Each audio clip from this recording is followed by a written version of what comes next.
Hello viewers, we are back again on the Pregnant Show with me, Euphemia Kodeki, still on the discussion of depression in pregnancy with Miss Mabel Kapute, our mental health officer. Miss Mabel, you are welcome once again to the show. Thank you. Okay, so we are back again to continue our discussion. Today we want to look at some complications of depression. Does depression comes with complications? Yes, it does. Okay. It does. So if depression is not well managed, Okay. it can lead to death. Since Really? since the woman may be having suicidal thoughts. Okay. So you could look at death. And then also it can lead to psychosis. Okay. Yes. And then also the child. Mm-hmm.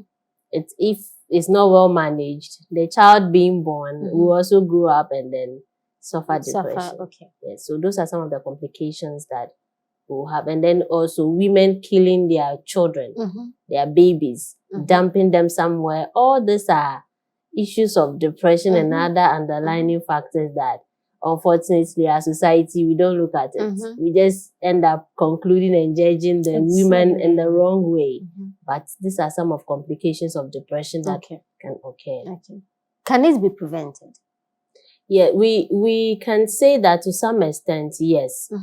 Early identification and management can help prevent it from getting to the latter stage. Yes, so depression can be prevented when we identify it early and we are able to manage it early. We can prevent it.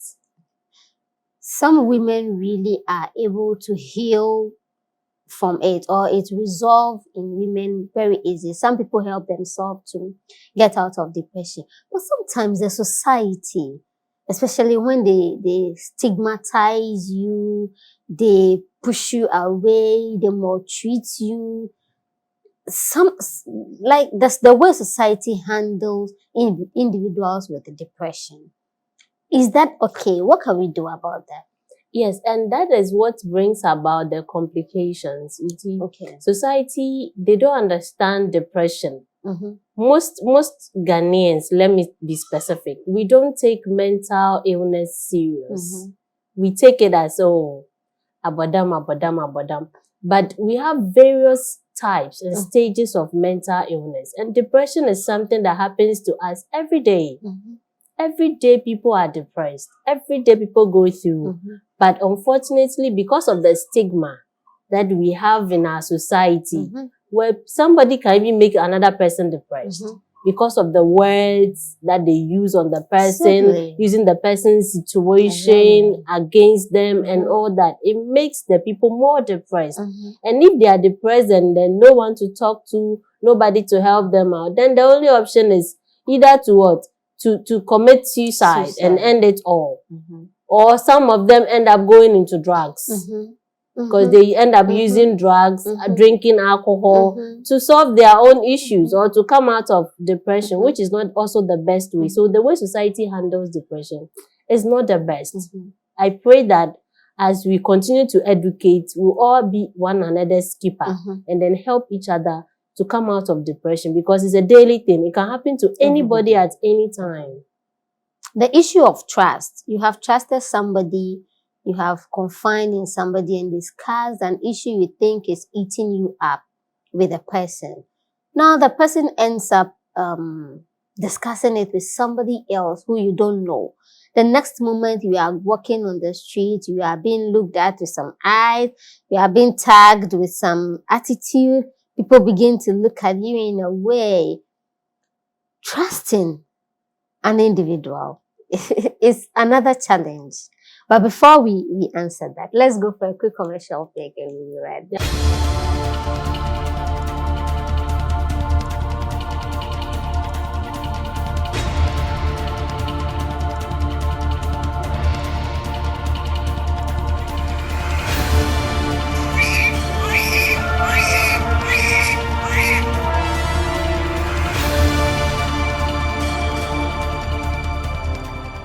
Welcome back from that quick break. It's the Pregnant Show with me, Euphemia Kodeki, and we are discussing depression in pregnancy. We've had other episodes, and this is another episode that we are here to discuss some other things that are related to depression in pregnancy. Keep your questions coming. Your person who is depressed may not be pregnant, but the person is suffering depression. Keep the questions coming. Keep your concerns showing, and there are more to come. We have more answers and more things to give you. So, Sister Mabel, before we went for the break, we were looking at society and depression, and I asked about an issue of trust. Exactly. You've trusted somebody, you have discussed an issue with the person, the next moment your issue is up there, and keeping it to yourself too, you will end up being depressed. What do you do? I think that's a good question because it's so practical. It happens in our day-to-day activities. You trust somebody, you talk to the person, even the church is not even safe. Because sometimes some of the pastors, you discuss your issue with them and then they'll come and preach. It has become... Use it to preach. And so many people are worried and are bothered. That one even makes the depression more worse. Aside the preaching, those who prophesy, they end up, that is a prophecy from God. Yes. They come and narrate your story in the name of prophecy. Yes. And all these are things that affect people. It's killing people softly. So I would advise that you open up to a professional counselor, a psychologist. For them, it is our work we are doing. If you come and talk to me, I'm doing my work. When I leave the office, your issue is in the office. I move to my house. I don't know you anywhere. I do my work. I advise you, give you the necessary counseling, and then I move. So it's always best to talk to a professional counselor or a psychologist about your issues. And then some of the pastors, so that notwithstanding, they're also good. So if you feel that you're comfortable with your pastor, your medical leader, anybody you are comfortable with and you want to share, please, you can do so, but do so when you are fully assured that your issue stays with the person. If not, it will become more worse than even before you went to talk to the person. So if you are not sure of somebody, if you are not so confident with somebody, the safest place to go, get to the professionals, and they'll handle your issue for you. So as an individual, I'm getting depressed. I've realized that an issue is eating me up. Okay. What do I do if I don't want to talk to anybody around? If I don't have anybody around to talk to? How do I get out of this depression? Okay, so you don't have anybody to talk to. Then someone will say, talk to God. Pray, go on your knees. Pour your heart out. Cry to God. Tell God this is how you feel. This is what you're going through. God hears, God listens. Or your higher powers, those who don't believe in God, they believe in something. Everybody believes in something. So whatever you believe in, talk to that thing you believe in to help you. And then apart from that, you should find relaxation techniques. Things that will relax you. Exercise, jogging. You should engage yourself in social activities. Try as much. When you are depressed, you wouldn't have the interest to do it, but you have to push yourself to get out of it. Sometimes people come on social media, Facebook and other things, just to ease tension, ease depression. You will see something, you laugh. You see something that will excite you. So make good use of all those avenues that you have. If you can't talk to anybody, and then try and get yourself out. Watch movies that you think will be okay for you. Do something to relax yourself. And then have sleep. You need to sleep, because if you don't sleep, it makes it worse. You need to have some rest. Can one relocate from a society or from an environment she feels living in will depress her the more? Can she relocate? Absolutely. That would be the best decision to take.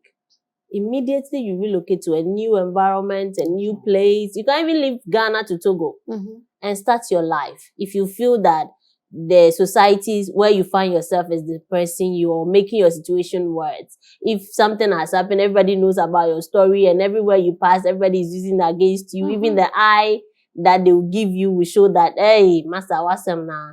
So if you can even relocate to Togo, Benin, Nigeria, everywhere, just to start afresh for your sanity. You can go to... If you're in Accra, you can go to Burger, you can go to Volta, you can go to anywhere. There are Yes. lots of resort areas around that. Yes, to just go and relax visiting yourself. the beaches. The beaches, yes. Just, okay, if you don't, so you ask that if you don't have anybody to talk to, just go and sit by the beach and talk to the sea. Thank you. Just talk. Say something and then pour Say out with all the fresh breeze that will come. Thank you. You will be relaxed in a way. If you have to cry, cry and let things go. Because there are a lot of issues of life. If you have to cry it out and be free. It is better than keeping it within you, because you can easily be psychotic out of it. Another issue, learning to let things go. Yeah. How do we learn to let things go? Because there are a lot of things we have to let go, and there are a lot of things dawning on us. How do we let it go? You see, it's not easy to let go at all. If someone says it's so easy, that's not true. Things will happen to you that you can't even think straight. Let alone to talk about letting it go. Because you keep having flashbacks of such issues. Such issues. And that is where the danger is. But if you're a Christian, you pray to God, you ask God to help you to forgive whoever and then forgive yourself. Because some of the mistakes, you realize that it's your own doing. So you have to forgive yourself. Exactly. And then whoever, some of them too is someone who has offended us or has pushed you into it. You have to learn to forgive. It's not easy to forgive, but you have to pray that God will give you the grace to do it. And with that, gradually you will be able to do it and then let it out. It is better to let things go, forgive and let things go than hold on to issues, because it's dangerous. It's not even good for your health as an individual to hold on to issues. It's not the best. So let us try, in as much as it's difficult, we have to let go, no matter what. And always know that the best is yet to come. That is how I always encourage myself. Whatever happens today, the best is yet to come. So today is gone, tomorrow is yesterday is gone, then there's a better tomorrow coming. Let us always encourage ourselves, because the life we are living is not smooth, it's not easy, but you have to push yourself through it and then come out of whatever you are going through. In the society, just as we say that all fingers are not equal, we have people that are strong enough that whatever comes their way, they'll face it equally, like you're saying. They can move through thick and thin. But when it comes to others, they are so weak that they will need the support of somebody. Okay. That weak person doesn't mean that their life has ended for the person, or that weak person doesn't mean that the person is a fool, the person doesn't know what it's about. Sometimes, even though you are weak, the people you hang around with, okay, aside the society, the people that are closer to you, the things they keep saying to you will decide whether you are going into depression or you are getting out of depression. Yeah, that's very true. So it's always important that you look at your association, the people that you move with. Who are they? What influence do they have in your life? Is it positive? Is it negative? Sometimes you go through a situation and everybody is blaming you. Everybody is telling you it's your fault. Exactly. You caused it. You blah blah. Meanwhile, at that moment, the person doesn't need those words. The person just needs an encouraging word to come out of the situation. Because they end up, for instance, let's say a teenager gets pregnant and then comes to the parents that, oh, I'm pregnant, or they discover that she is pregnant. Then now, father will beat you, mother will beat you, every day they are insulting you, and you did this to yourself, blah, blah, blah. Meanwhile, at that time, she made a mistake.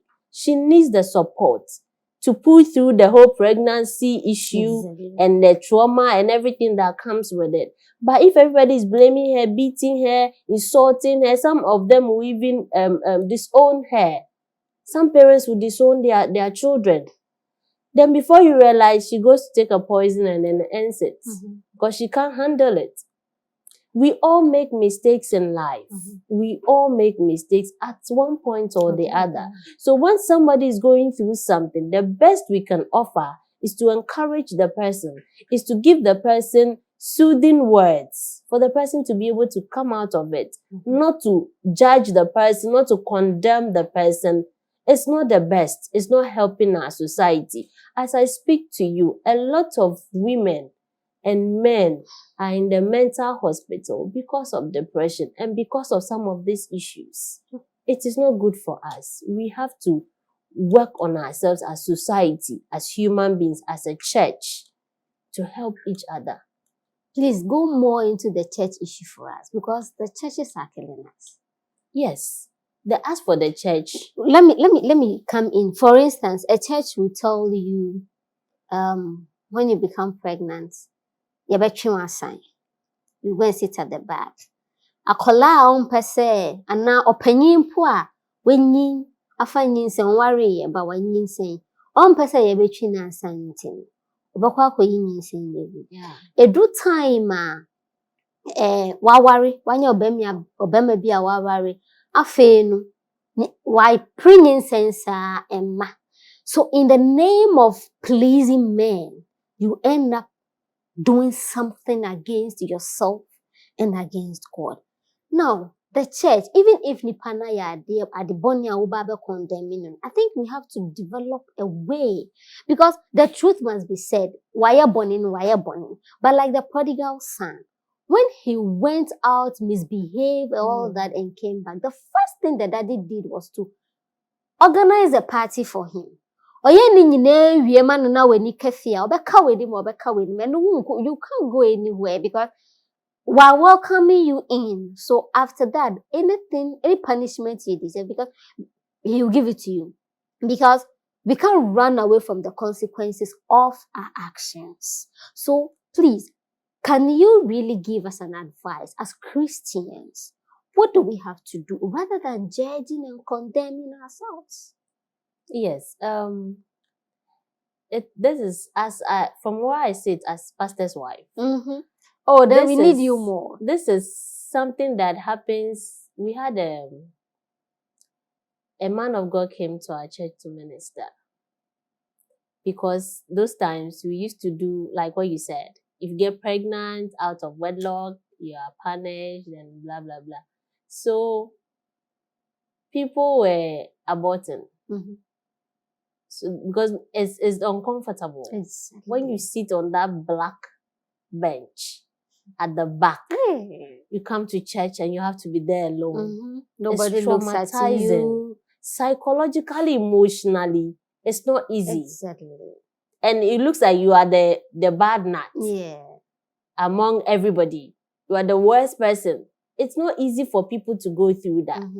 So reviewing some of our rules and then our laws in the church, a man of God came and he ministered. After ministering, he was like, if you have aborted before, come and see me in the office. We didn't want people to criticize others also. We just made it like that. So come to the office. And you won't believe it. The number of young ladies that came to the office, all because of the stigma of sitting on that bench at the back. So they rather abort and come in as a saint. It's not helping. So I hope that all the churches will be able to review that aspect. If somebody mistakenly gets into such a situation, judgment is of God. It is not for any man to judge the other. It is God who judges. So let's leave judgment to God and know that the children are what? Blessing. Accept the person, encourage the person not to repeat such a mistake, rather than condemning and making them feel they are the worst sinners. Like Jesus told the people, if you have not sinned before, cast the first stone. We are all shaping and then helping ourselves to make heaven one day. But we don't have to judge anybody. It is God that judges. So the churches must review some of these rules that they have. In relation Because to God's people word. are being traumatized Yeah. through this. Some even leave the church and they don't even come back. Exactly. Yeah, they don't. Thank you so much for coming. But before we go, what are your last words for us? I want to tell everybody that depression is a daily affair. Okay. And a lot of people are going through it every day. All If you find somebody in that situation, help the person. Support the person the best way you can. Encourage the person. Talk to the person. Engage the person in a lot of activities to take the person's mind off the depression. That is the best way we can help each other as society, as a church, as a community, and as a family. Can we come to you anytime we want, maybe depressed, somebody wants to reach out to you? Yes. You are always I'm available. always available. Yes. So you can reach me Instagram, counselor_May. Okay. I am there. You can reach me. And then also on Facebook is Nana Joa May Lab. Okay. You can get in touch. Okay. My number is 0242576480. Okay. You can always call me. I do home service Okay. and any other professional service, substance abuse counseling and others. So you can always reach out to me and I'll be there to help you. Thank you so much for coming. And thank you to all of us out there. I pray that after watching this video, you have gotten all the information and knowledge you need to get out of depression. My dear, depression is not a good thing. If you've never suffered it before, you think it's a fun of life, but trust me, it's a bad thing. It's something that if it happens to you, you wouldn't wish it happens to even your enemy. See, if nobody is talking to you, pick up your phone, watch Breakbeat Show, and you get everything. And you'll be fine. You get out of the depression. It's a Breakbeat Show with me, Euphemia Koleki, and we'll see you on our next episode. Stay blessed and stay connected.